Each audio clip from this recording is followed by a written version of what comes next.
사랑하고 축복합니다. 2026년 5월 27일 수요일입니다. 오늘 이 하루도 하나님 나라를 마음껏 누리시는 가족들 될 수 있기를 축복합니다. 오늘 말씀 제목은 하나님의 주권을 인정하는 삶이라는 제목으로 말씀 나눕니다. 오늘 본문은 창세기 48장 8절에서 22절까지 말씀입니다. 말씀 봉독합니다.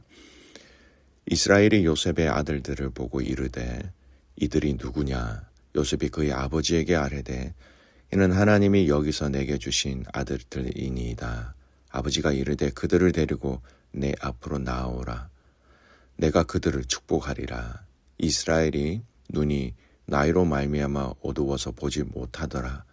요셉이 두 아들을 이끌어 아버지 앞으로 나아가니 이스라엘이 그들에게 입맞추고 그들을 안고 요셉에게 이르되 내가 네 얼굴을 보리라고는 생각하지 못하였더니 하나님이 내게 네 자손까지도 보게 하셨도다. 요셉이 아버지의 무릎 사이에서 두 아들을 물러나게 하고 땅에 엎드려 절하고 오른손으로는 에브라임을 이스라엘의 왼손을 향하여 하고 왼손으로는 므낫셋을 이스라엘의 오른손을 향하게 하여 이끌어 그에게 가까이 나아가매 이스라엘이 오른손을 펴서 차남 에브라임의 머리에 얹고 손을 펴서 므낫셋의 머리에 얹으니 므낫셋은 장자라도 팔을 엇바꾸어 얹었더라. 그가 요셉을 위하여 축복하여 이르되 내 조부 아브람과 아버지 이삭이 섬기던 하나님, 나의 출생으로부터 지금까지 나를 기르신 하나님, 나를 모든 환난에서 건지신 여호와의 사자께서 이 아이들에게 복을 주시오며 이들로 내 이름과 내 조상 아브람과 이삭의 이름으로 칭하게 하시오며 이들이 세상에서 번식되게 하시기를 원하나이다. 요셉이 그 아버지가 오른손을 에브라임의 머리에 얹은 것을 보고 기뻐하지 아니하여 아버지의 손을 들어 에브라임의 머리에서 므낫셋의 머리로 옮기고자 하여 그의 아버지에게 이르되 아버지여 그리 마옵소서. 이는 장자이니 오른손을 그의 머리에 얹었소서 하였으나 그의 아버지가 허락하지 아니하며 이르되 나도 안다 내 아들아 나도 안다. 그도 한 족속이 되며 그도 크게 되려니와 그의 아우가 그보다 큰 자가 되고 그의 자손이 여러 민족을 이루리라 하고 그날에 그들에게 축복하여 이르되 이스라엘이 너로 말미암아 축복하기를 하나님이 내게 에브라임 같고 므낫셋 같게 하시리라 하며 에브라임을 므낫셋보다 앞세웠더라. 이스라엘이 요셉에게 또 이르되 나는 죽으나 하나님이 너희와 함께 계시사 너희를 인도하여 너희 조상의 땅으로 돌아가게 하시려니와 내가 내게 내 형제보다 세겜 땅을 더 주었나니 이는 내가 내 칼과 활로 아모리 족속의 손에서 빼앗은 것이니라. 아멘. 오늘 말씀 제목 하나님의 주권을 인정하는 삶이라는 제목으로 말씀을 나눕니다. 오늘 이 본문의 말씀은 야곱이 요셉의 두 아들 므낫셋과 에브라임을 축복하는 장면입니다. 단순한 손자 축복의 이상의 의미가 담겨 있고 언약의 계승과 하나님의 선택 그리고 믿음의 시선을 매우 깊게 우리에게 보여주는 본문입니다. 말씀을 살펴봅니다. 요셉의 아들들을 자신의 아들로 받는 야곱입니다. 야곱은 요셉의 두 아들 에브라임과 므낫셋을 확인하고 축복하기 위해 불러옵니다. 이미 어제 읽었던 48장 5절 말씀에 에브라임과 므낫셋은 내 것이라 라고 이미 말했습니다. 이것은 단순한 입양이 아니라 요셉이 장자의 두 몫을 받는다라는 의미입니다. 즉 르우벤 대신 요셉이 두 지파의 분깃을 얻게 되고 에브라임과 므낫셋가 각각 한 지파가 된다라는 것입니다. 여러분 원래 장자권은 르우벤이었습니다. 야곱의 첫째 아들이죠. 당연히 가문의 대표성 2배 이상의 유산, 영적 책임을 이어받아야 했습니다. 신명기의 말씀의 원리대로면 장자는 두목 이상을 받게 됩니다. 그런데 창세기 후반으로 갈수록 르우벤은 점점 그 중심에서 사라집니다. 결정적인 이유는 창세기 35장의 사건입니다. 35장 22절의 말씀을 보면 루벤이 가서 그의 아버지의 첫 비라와 동침하였고 라는 말씀이 있습니다. 단순한 성적 죄 이상을 의미합니다. 고대 문화에서 아버지의 첩을 취하는 행위는 아버지 권위에 대한 침범, 가문의 주도권을 탐하는 행동으로 여겨졌습니다. 압살롬이 다윗의 후궁들과 동침한 것도 같은 의미입니다. 즉 루벤은 욕망을 절제하지 못했고 아버지 권위를 가볍게 여겼고 영적 책임을 감당하지 못했습니다. 그래서 그 결과가 창세기 49장에 보면 야곱이 루벤에게 이렇게 얘기합니다.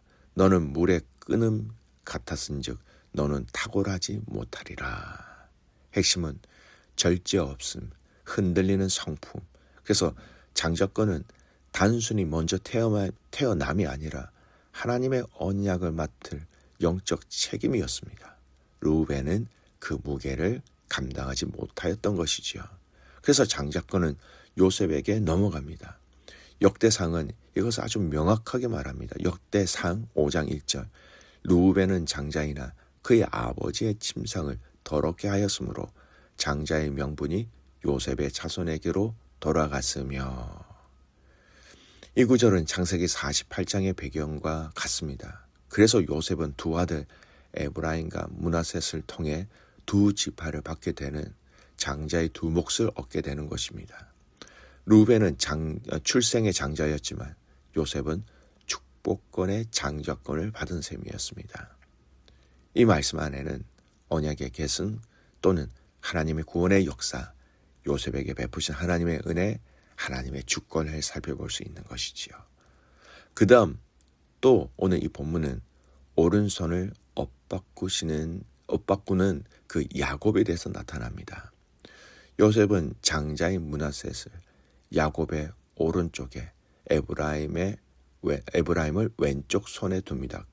왜냐하면 고대는 오른손은 장자의 축복, 더 큰 권위의 상속을 의미했기 때문입니다. 근데 야곱은 손을 엇바꾸어 오른손을 에브라임에게, 왼손을 므낫셋에게 없습니다. 요셉은 이를 바로 잡으려 하자 야곱이 분명히 얘기합니다. 나도 안다, 내 아들아, 나도 안다. 이것은 실수가 아니라 의도적인 믿음의 선언이었습니다. 에브라임이 왜 앞선가? 성경 전체에서 반복되는 하나님의 방식과 연결되어져야 이것을 해석할 수 있습니다. 하나님은 종종 인간의 질서, 혈통의 우선권 또는 세상의 기준을 뒤엎으십니다. 예를 들면 가인과 아벨의 관계 속에서도 그랬고요. 이삭과 이스마엘의 관계 속에서, 야곱과 에서의 관계 속에서, 요셉과 형들의 관계 속에서, 다윗과 형들의 관계 속에서 하나님은 세상의 방법을 뒤엎으실 때가 있으셨습니다. 즉 하나님의 역사는, 하나님의 주권은 인간의 자연적 순서보다 하나님의 선택과 은혜로 진행되어질 때가 많이 있다라는 겁니다. 야곱은 자신의 인생 전체를 통해 이것을 경험하였지요. 자신도 둘째였고 은혜로 선택받은 자였기 때문입니다. 그래서 지금 그는 자신의 손을 통해 하나님의 주권, 하나님의 선택의 원리를 다음 세대에 전하고 있는 것이었죠. 여러분, 하나님의 주권이 있다라는 겁니다. 하나님의 주대심이 있고 하나님이 우리의 모든 인생을 이끌고 계심에 그 뜻에 우리는 순종해야 할 때가 있다라는 겁니다. 그렇게 얘기하면서 마지막 15절 16절 야곱은 너무나 아름다운 고백을 합니다. 나의 출생으로부터 지금까지 나를 기르신 하나님, 나를 모든 환난에서 건지신 여호와의 사자. 여기에 야곱은 자기 인생의 해석의 결론을 이야기하고 있습니다. 그는 자기 인생은 속임, 도망, 외로움, 라반의 집, 약복강, 요셉 사건 등으로 가등했지만 마지막에 그는 자신의 인생을 어떻게 이야기하느냐. 하나님이 나를 목자처럼 나를 기르셨다라는 표현은 목자가 양을 돌본다라는 의미입니다. 자신의 굴곡진 인생을 사건 중심이 아니라 하나님의 그 목자로서의 인도하심으로 해석하고 있었다라는 겁니다. 하나님의 철저한 주권을 인정하는 삶이었습니다. 그리고 마지막에는 야곱이 자기의 죽음을 앞두고 이렇게 얘기합니다. 나는 죽으나 하나님이 너희와 함께 계셔서. 야곱은 자신의 죽음보다 하나님의 언약의 지속성을 더 중요하게 봅니다. 그래서 야곱은 하나님이 너희와 함께 계신다라는 이 언약이 너희 자녀들에게 또 자녀의 자녀들에게 계속해서 이어질 것이다 라고 축복하며 얘기하고 있는 것이지요. 그 하나님의 주권이 너희들에게도 너희 자녀들에게도 계속 이어질 것을 소망하며 그렇게 얘기하였다라는 것입니다. 사랑하는 믿음의 성도 여러분, 오늘 이 본문의 말씀을 깊이 묵상해 보셨으면 좋겠습니다. 하나님의 주권을 인정하는 삶, 하나님의 우리를 먹이시고 우리를 돌보시고 공급하시고 이끄시고 살아가게 하시고 승리하게 하시고 기도하게 하시고 감사하게 하시고 이기게 하시고 마지막 인생의 그 마지막 결정적인 그 순간 우리를 복되게 하셔서 주님의 자녀로서 인생의 경주를 완주하게 하실 그 하나님의 주권을 우리는 바라보며 믿고 신뢰해야 한다는 것입니다. 성도 여러분, 하나님의 주권을 인정하는 삶이라면 하나님께 포커스를 맞추게 되겠지요. 하나님의 주권을 인정하는 삶이라면 내게 다가오는 아픔 또는 슬픔, 고통까지도 하나님의 시선으로 볼 수 있고 하나님의 마음으로 견딜 수 있게 되는 것입니다. 그 하나님의 주권을 인정함을 통하여서 우리의 마지막 그 아름다운 신앙의 고백이 우리뿐만 아니라 우리의 자녀들에게도 이어질 수 있는 그런 여러분, 그런 우리의 자녀, 그런 가정과 그런 교회가 될 수 있기를 주님의 이름으로 축복합니다. 아멘. 기도하겠습니다. 살아계신 하나님 아버지, 하나님의 은혜와 사랑에 감사와 찬송과 영광을 올려드립니다. 우리를 사랑해 주셔서 감사합니다. 우리를 안아주셔서 감사합니다. 우리를 자녀 삼아 주셔서 감사합니다. 이 주권적 하나님의 은혜가 오늘 이 본문의 말씀을 통해 우리에게도 있음을 발견하게 하여 주시니 감사를 드립니다. 하나님의 주권을 믿으며 하나님의 신실하심을 믿으며 하나님의 선하심을 믿으며 이 땅에 살아갈 때에 힘과 용기와 지혜를 가지고 살아가는 모든 믿음의 성도들 되게 하여 주시옵소서. 그렇게 하실 주님을 신뢰하며 살아서 역사하시는 예수님의 이름으로 기도드리옵나이다. 아멘.